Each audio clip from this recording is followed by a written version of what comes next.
Good morning. Dr. Anita Mathur, Department of Geography, BSR Government Arts College Alwar. हम BA part second के geography practical में जो हमारा first chapter है cartography से रिलेटेड उसको डिस्कस कर रहे थे। तो अब तक की क्लासेस में हमने कार्टोग्राफी की डेफिनेशन, टाइप्स, स्कोप और उसकी नेचर या प्रकृति, उसका विषय क्षेत्र, उसका स्वरूप, इस बारे में हमने अध्ययन अपना किया। और आज हम अभी जो इसका मानचित्र कला के विकास का जो इतिहास है उसके बारे में हम पढ़ रहे थे। और हमने ये देखा कि इसका विकास जो है वो किस देश में, हमने मोहनजोदाड़ो, हड़प्पा और मेसोपोटामिया, इन सब चीज़ों की चर्चा की कि इसका इतिहास कितना पुराना है। और उस समय में भी विभिन्न प्रकार के साधनों से, विभिन्न प्रकार के प्रकारों पर इसकी रचना की गई, पत्थरों पर भी की गई, हड्डियों पे भी की गई, उसका लकड़ी पे भी की गई, पत्तों पे भी की गई, शैलों पे भी की गई।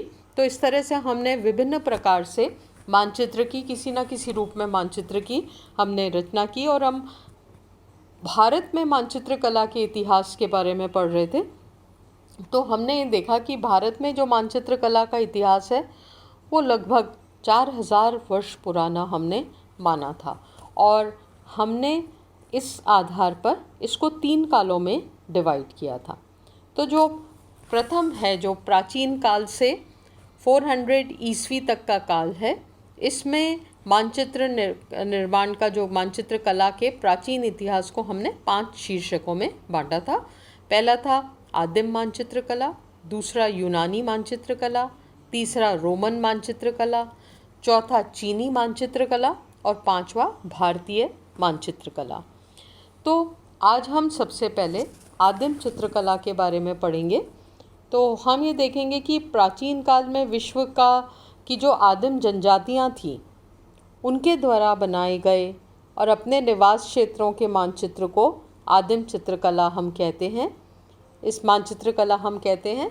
इसमें आर्कटिक प्रदेशों के एस्किमोज, अरब मरुस्थल के बद्दू, प्रशांत महासागरीय द्वीपों के पॉलिनेशियाई और भारत के बंजारे, ये ऐसी आदिम जातियां थीं जिन्हें अपने निवास स्थानों के रेखा चित्र बनाने का कौशल प्राप्त था। इनका स्पेशलाइजेशन था इस चीज़ में कि ये अपने जहाँ रहते थे उसका बहुत अच्छा सा ये चित्र बनाकर रखते थे। ये लोग पशुओं की खाल, लकड़ी, हड्डी और जो टेराकोटा होता है इस पर ये मानचित्र बनाया करते थे। और प्रशांत महासागर के मार्शल द्वीप जो है, वहाँ के लोग ताड़ के पत्तों पे, जो हमने देखा था अभी, पाम के जो लीव्स होते हैं उसके ऊपर इनका निर्माण करते थे। और जब ये जल यात्रा करते थे तो इनको अपने पास रखते थे ताकि इनको उसका अंदाज़ा होता रहता था रास्तों का। तो मार्शल द्वीपवासियों ने ये जो चार्ट बनाए, इनका उपयोग गत शताब्दी तक किया।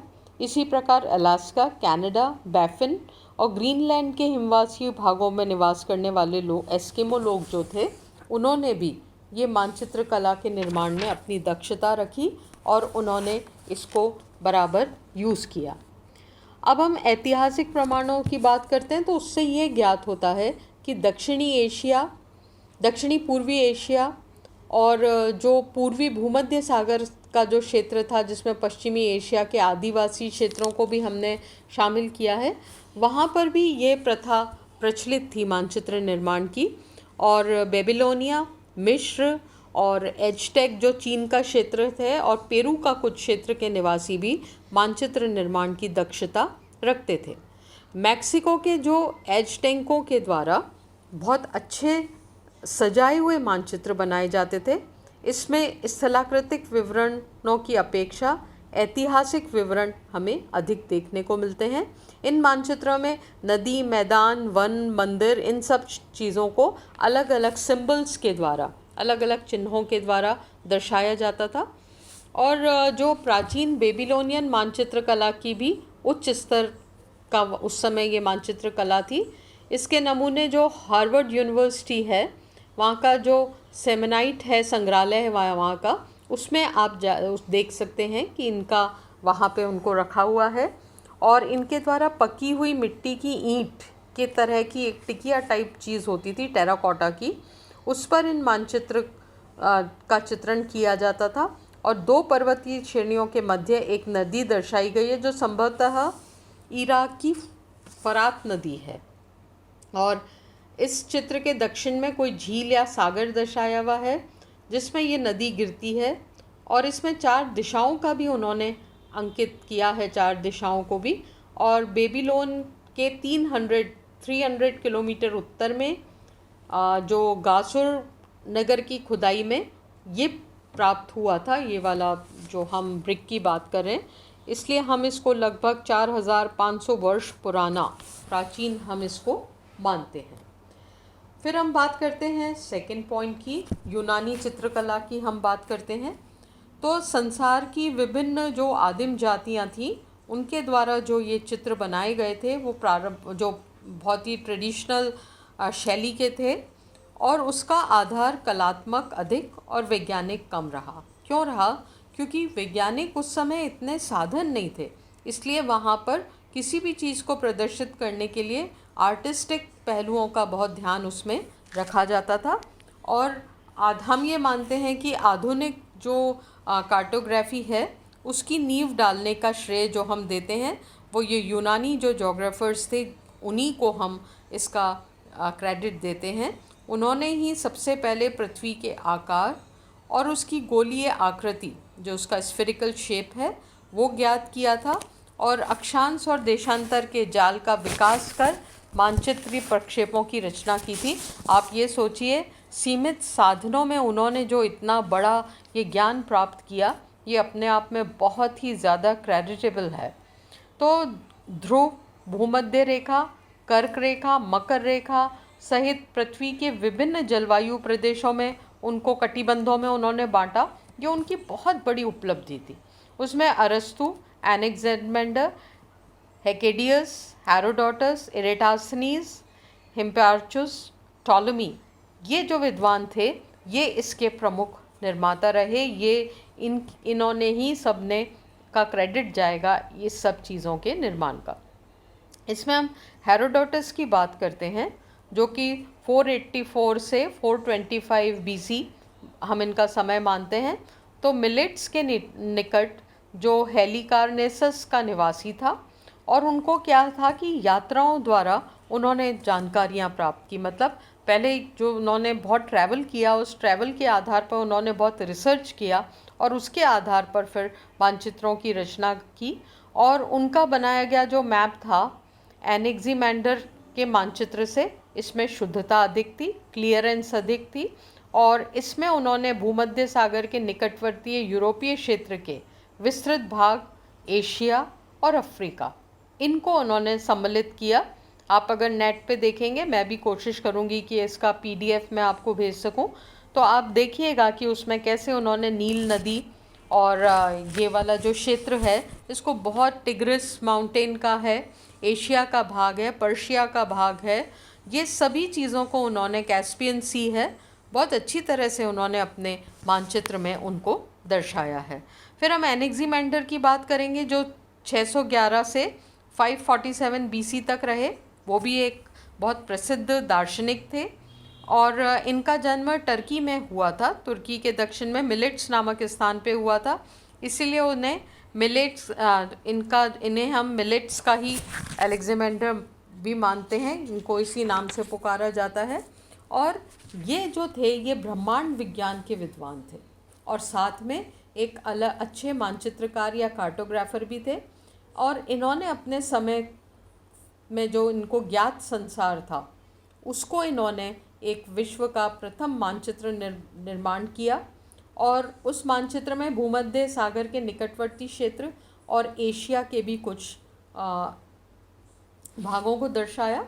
फिर हम इरेटास्थनीज की बात करते हैं जो 276 से 196 बीसी में ये रहे, और इनका जन्म लीबिया के सिरिन प्रांत में हुआ था। और ये प्रारंभ से ही इन्हें एस्ट्रोलॉजी का शौक़ था, खगोल शास्त्र, गणित और भूगोल, उसमें इनकी बहुत गहरी रुचि थी। और इन्होंने अपना ज़्यादातर लाइफ इनकी सिकंदरिया के लाइब्रेरी में ही गुजरा, वहाँ पे इन्होंने बहुत अच्छे से अध्ययन किया और इन्होंने वैज्ञानिक विधि से पृथ्वी की परिधि को नापने का प्रयास किया था और उसकी गणना वास्तविक गणना के काफ़ी निकट थी। जो आज हम बाद में हमने इतने साधनों से परिपूर्ण होके जो गणना की, वो और एरेटास्नीज की गणना में कोई ज़्यादा फर्क नहीं था, जबकि उनके पास इस प्रकार के कोई साधन नहीं थे। तो एरेटास्नीज ने मानवीय निवास के योग्य संसार का मानचित्र बनाया। मतलब उन्होंने ये माना कि जो जो क्षेत्र उस समय मानव का जो मूवमेंट होता था एक लिमिटेड एरिया में होता था, तो उसके आधार पर उन्होंने ऐसा मानचित्र बनाया और ये कहा कि ये सारे मानव के निवास योग्य क्षेत्र हैं। और उन्होंने उसमें सिकंदर महान जो था उसके और उसके उत्तराधिकारियों ने जो भौगोलिक सूचनाएं इकट्ठी की थी, उनका संग्रहण किया था, उसको भी उन्होंने उसमें दर्शाया। और मानचित्र में 7 अक्षांश और 7 देशांतर रेखाएं अंकित की और उनके मध्य की जो दूरी थी वो उस समय असमान थी, उसमें समानता नहीं थी, परंतु फिर भी ये बहुत क्रेडिटेबल बात है कि उन्होंने उस काल में उसकी रचना की। तो इस प्रकार से क्रेटस, पैसिडोनियस, ये वो विद्वान थे जिन्होंने इस समय में, ये यूनानी सारे विद्वान जिन्होंने इस समय में इस प्रकार से मानचित्र निर्माण की कला में अपना योगदान दिया। अब हम तीसरे पॉइंट पे आते हैं और हम बात करेंगे रोमन कार्टोग्राफर्स की। तो हम ये देखते हैं कि मानचित्र कला के विकास में रोमन विद्वानों का योगदान भी बहुत ज़्यादा इम्पॉर्टेंट रहा है। और इन्होंने मानचित्र बनाने की जो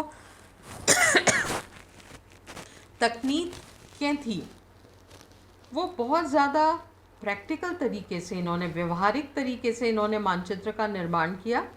और इन्होंने मानचित्र कला का विकास सैनिक और प्रशासनिक उद्देश्यों से किया। जितना भी इनका मिलिट्री यूज़ था और उनका जो प्रशासनिक सेटअप था, उसके हिसाब से इन्होंने सड़क मार्गों के जाल की को ज़्यादा इम्पोर्टेंस दी। और रोमन विद्वान जो थे वो मानचित्रों को उनके उपयोग की दृष्टि से देखते थे और यही वजह रही, यही कारण रहा कि उनके मानचित्र में उन्होंने वैज्ञानिक और गणितीय पक्ष की कमी रही।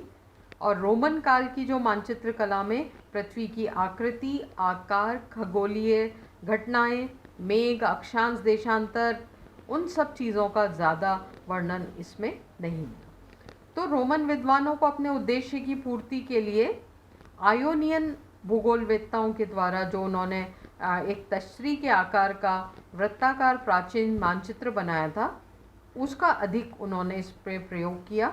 और इस कारण उन्होंने यूनान का जो अनुसरण करने के बजाय पृथ्वी के वृत्ताकार मानचित्र बनाए। और इस दृष्टि से सबसे पहले उनका नाम आता है मार्कस का, जिन्होंने 12 ईस्वी से पूर्व में आर्बिरिस टेरारम अर्थात संसार का सर्वेक्षण मानचित्र तैयार किया और जिसके अंदर उन्होंने एशिया, अफ्रीका और यूरोप तीनों महाद्वीपों का इसमें उन्होंने दर्शाया। मैं आपको PDF की सहायता से ये इसका डायग्राम आपको भेजूंगी, तो आप ये देखिएगा कि उन्होंने किस प्रकार से यहाँ पर 3 पार्ट्स में उसको डिवाइड किया। तो इनका जो एकमात्र उद्देश्य था वो अपने साम्राज्य की सीमाओं को बढ़ाना था और इसी कारण यही कारण था कि उन्होंने युद्ध स्थलों के चित्रण के साथ साथ वहाँ तक पहुँचने के लिए सड़क मार्गों और इनका अधिक इसमें वर्णन किया। और अगर हम इनकी रोमन विद्वानों की बात करते हैं तो उसमें स्ट्रैबो और पैम्पोनियस, सेनिका, टॉलमी, इनका नाम ज़्यादा आता है, जिन्होंने अलग अलग चीज़ों का शुमार करते हुए बहुत अच्छे तरह से मानचित्र निर्माण कला को हमारे सामने लाए।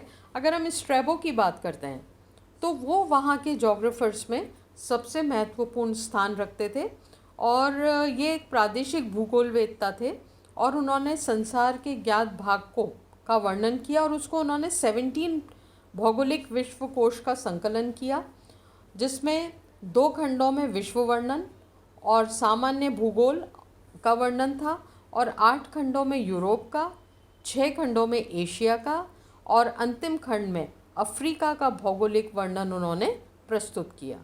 तो स्ट्रैबो का जो दार्शनिक ढंग से उन्होंने ब्रह्मांड के गोलाकार स्वरूप और उसके मध्य गोलाकार पृथ्वी का वर्णन किया, और यूरोपीय देशों में उन्होंने भूमध्य सागर प्रदेशों के भू आकारों और समुद्र तटों द्वीपों का उन्होंने बहुत अच्छे से इसका वर्णन किया, और इन्होंने पृथ्वी को 5 कटिबंधों में बहुत प्रॉपर तरीके से इन्होंने इसको विकसित किया। फिर एक और इम्पॉर्टेंट इसमें जोग्राफर आता है जिनको हम टॉलेमी के नाम से जानते हैं। तो ये जो टॉलेमी थे ये अलेक्जेंड्रिया के निवासी थे और वहाँ के एक प्रमुख भूगोल शास्त्री थे, और एक भूगोलवेत्ता में के रूप में उनका जो योगदान रहा वो गणितीय भूगोल और मानचित्र विज्ञान में इनको बहुत सराहना मिली थी। और इनका मानचित्र विज्ञान मतलब इन्होंने जब मानचित्र का निर्माण किया तो उसमें वैज्ञानिक चीज़ों को भी बहुत भली भांति इन्होंने सम्मिलित किया। तो टॉलेमी ने पृथ्वी को ब्रह्मांड के केंद्र में माना और सभी आकाशीय पिंड इसकी परिक्रमा करते हैं, ये इन्होंने माना, और 15वीं सदी तक यूरोप में इसी को सत्य माना जाता रहा। उन्होंने शंकु आकार प्रक्षेप जो कोनिकल प्रोजेक्शन है उसमें संशोधन किया और ध्रुवीय क्षेत्रों के लिए 3 डायमेंशनल प्रक्षेप का प्रयोग किया, और उनकी एक ग्रंथमाला थी, उन्होंने काफ़ी सारी उन्होंने जोग्राफिया नाम से एक ग्रंथ की रचना की थी। उसमें एक मानचित्र संसार का और 26 मानचित्र अन्य क्षेत्रों के उन्होंने बनाए थे। तो एक तरह से सबसे पहली जो एटलस थी वो बनाने का श्रेय हम टॉलेमी को दे सकते हैं। और जोग्राफिया के 8वें ग्रंथ में उन्होंने मानचित्र कला के सिद्धांतों की भी विवेचना की थी, और उन्होंने ये बताया था कि उन्होंने गणितीय भूगोल प्रक्षेपों और खगोलिकी के पर्सपेक्टिव में उन्होंने इसको समझाया था। और सबसे बड़ी बात जो उन्होंने ये जो प्रक्षेपों की थी, इनको जो रिफाइन किया था वो इनका बहुत बड़ा कंट्रीब्यूशन था, और उन्होंने इसमें कई इस प्रकार के बदलाव किए। तो हम ये मानते हैं कि टॉलेमी ने संसार मानचित्र में दाईं और अक्षांश रेखाओं के अंश तथा ऊपर की ओर देशांतरों के अंशों को अंकित किया। मानचित्र के बाईं तरफ उन्होंने क्लाइमेटा दिया जो भूमध्य रेखा के आर्कटिक वृत्त की ओर को वर्ष के सबसे बड़े दिनों का घंटों में समय बताता था, और मानचित्र में भारत के दक्षिणी प्रायद्वीप को बहुत छोटा और श्रीलंका को उसके वास्तविक आकार से बहुत बड़ा दिखाया था। भूमध्य रेखा तक तो अफ्रीका की आकृति लगभग शुद्ध थी उनके मानचित्र में, पर भूमध्य रेखा के दक्षिण की ओर महाद्वीप की आकृति थोड़ी संकीर्ण हो गई थी, होने की बजाय वो दोनों तरफ फैल सी गई थी। तो हिंद महासागर को उन्होंने 2 स्थलों से घिरा हुआ दिखाया था। तो उन्होंने ये जो शंकु प्रक्षेप प्रस्तुत किया था उसमें कुछ इस प्रकार की जो स्वरूप बताया गया था उसमें इस प्रकार की चीज़ों से उन्होंने इसकी रचना की थी। अपने अगली कक्षा में हम चीनी मानचित्र कला और भारतीय मानचित्र कला इन दोनों का अध्ययन करेंगे। Thank you.